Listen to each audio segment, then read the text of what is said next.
Seorang pria bernama Wilson Sitorus didapati meninggal di halaman sebuah kos-kosan Jalan Mertesari nomor 148 Desa Sidakarya, Denpasar Selatan pada Senin 16 Oktober.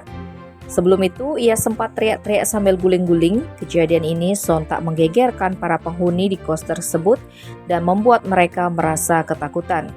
Kasih Polresta Denpasar AKP Ketut Sukadi menerangkan, menurut kesaksian Trio Nurrohim, peristiwa ini terjadi pukul 16.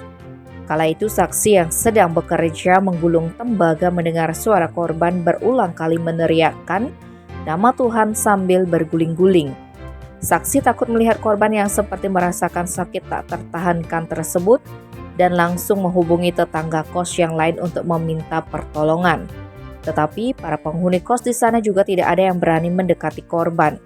Maka mereka memberitahu pemilik kos agar diteruskan kepada pihak yang berkompeten untuk menangani.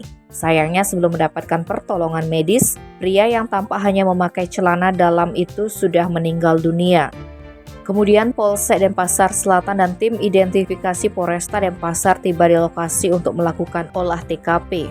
Petugas melakukan pemeriksaan terhadap jenazah korban, hasilnya nihil ditemukan tanda-tanda kekerasan tubuh korban. Di dalam kamar Wilson, petugas menemukan ada bekas muntahan miliknya, sehingga berdasarkan keterangan saksi dan fakta yang dihimpun polisi di lapangan, disebut kuat dugaan korban meninggal akibat dari sakit yang dideritanya. Selanjutnya jenazah Wilson dievakuasi oleh BPBD Kota Denpasar dan dibawa menggunakan ambulans ke Rumah Sakit Umum Pusat Prof. Ngurah untuk proses lebih lanjut. Tim Bali Express melaporkan.